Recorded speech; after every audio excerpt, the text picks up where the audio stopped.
nek rusak. Alhamdulillahi wa kafa, wassalatu wassalamu ala rasulihil mustafa wa ala alihi wa sahbihi wa man ihtada, amma ba'du. Jamaah sholat subuh, bapak-bapak, ibu-ibu dan mas-mas, mari kita awali dengan membaca bismillah bersama. Bismillahirrahmanirrahim.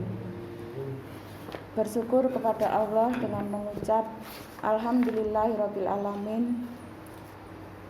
Bersalawat kepada Nabi dengan mengucap Allahumma sholli ala Muhammad wa ala ali Muhammad.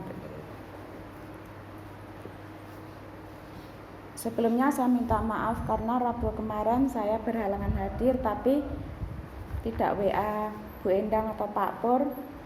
Saya tunda-tunda, pas ingat sudah jam 11:30 malam, jadinya nggak enak sama WA. Kali ini saya membawakan tema larangan mendatangi dukun. Praktek perdukunan tumbuh subur di negara kita, negara yang mayoritas Islam. Kenapa? Karena masyarakat kita masih mempercayai hal-hal mistis dan masih butuh dukun, paranormal atau orang pinter atau sejenis itu ya, untuk setiap masalah yang mereka hadapi. Misalnya apa? Sakit, tanya ke orang pintar. Kehilangan uang atau barang, tanya ke orang pintar. Ingin jadi PNS, ke orang pintar. Ingin jadi anggota dewan, ke orang pintar. Ya, mau buka toko, cari penglaris, ke orang pintar. Banyak ya jadinya. Itu membuat di sini banyak sekali dukun. Kenapa orang Islam kok percaya dukun? Ya mungkin karena tidak tahu bahwa itu dilarang, tidak tahu bahwa itu syirik. Kalau mereka tahu pastinya tidak akan melakukan ya. Sebagai muslim mestinya berpegang pada tuntunan Rasulullah SAW, bukan mempercayai dukun yang menjerumuskan orang ke dalam kemusyrikan, yang menghapuskan semua amal ibadah mereka yang telah lalu. Hadis, barang siapa yang mendatangi tukang ramal, maka tidak akan diterima sholatnya selama 40 malam. Hadis riwayat Muslim.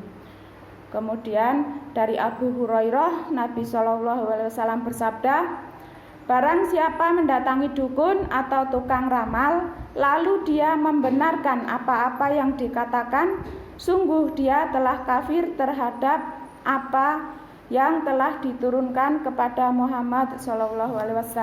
Hadis riwayat Ahmad dan Abu Daud.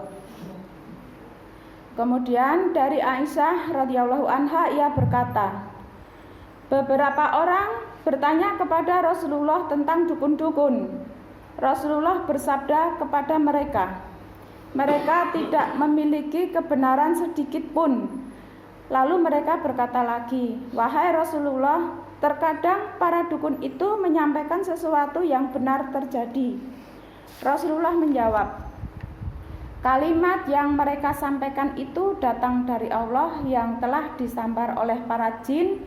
Lalu para jin itu membisikkan ke telinga wali-walinya, yaitu dukun, sebagaimana berkoteknya ayam, dan mereka mencampurnya dengan 100 kedustaan. Hadis riwayat Bukhari dan Muslim.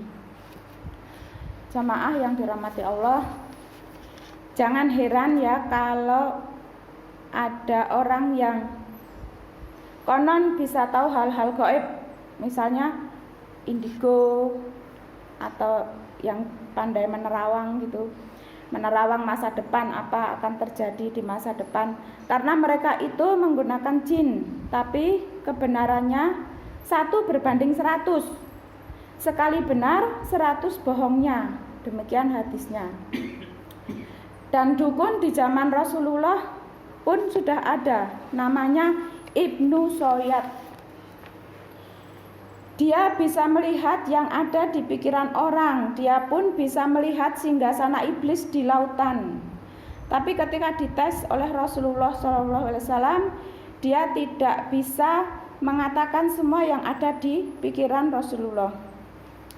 Dia hanya mengatakan duh gitu. Padahal yang disembunyikan Rasulullah adalah ad-dukhon. Umar bin Khattab dan para sahabat mengira bahwa Ibnu Soyad adalah Dajjal karena secara fisik pun memiliki kemiripan dengan Dajjal. Dan dia di kandungan ibunya selama setahun 12 bulan. Dia juga keriting, kakinya berbentuk O. Dan Umar bin Khattab ingin memenggalnya, tapi oleh Rasulullah dilarang.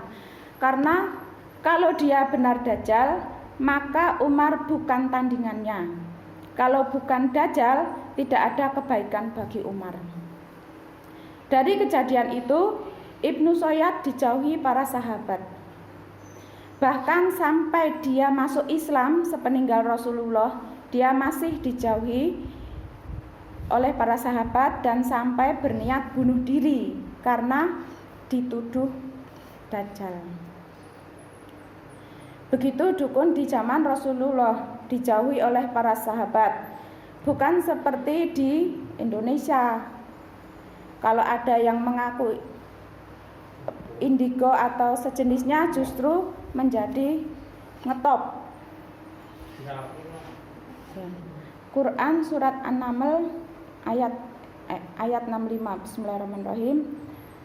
Qul la ya'lamu man fis samawati wal ardil ghaiba illallah wa ma yas'uruna ayyana yub'atsun.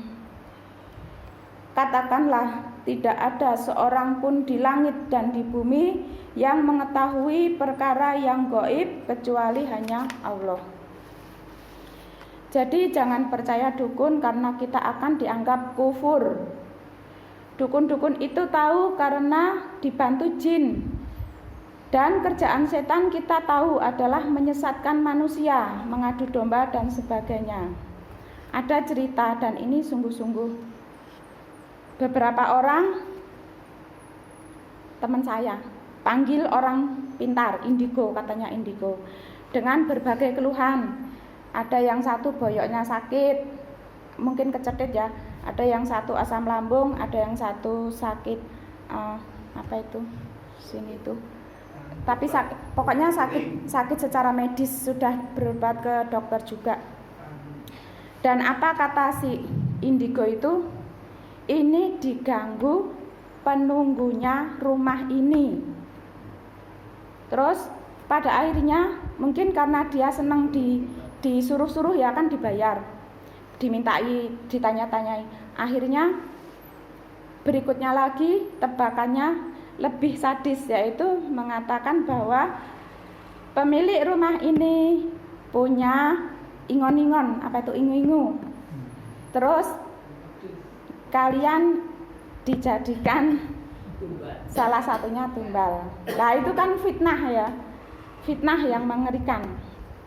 Pada akhirnya apa? Bocor lah, yang punya rumah ngamuk ya toh. Akhirnya ya dengan segala cara akhirnya ada yang dipecat, ada yang gitu supaya itu tidak dipakai lagi. Cerita yang lain lagi, ada yang kehilangan dompet, terus tanya ke orang pintar. Disebutlah bahwa yang mencuri punya inisial M. Terus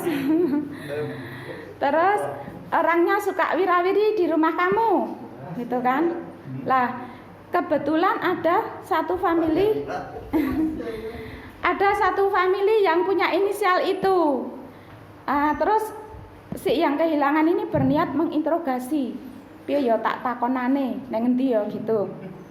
Tapi masih ragu-ragu ditimbang-timbang, ternyata ada rumah makan yang telepon. Rumah makan gudeg Sagan itu telepon. Ini dompetnya tertinggal di sini gitu. Terus diambil, dihitung duitnya masih utuh. Lah itulah fitnah ya.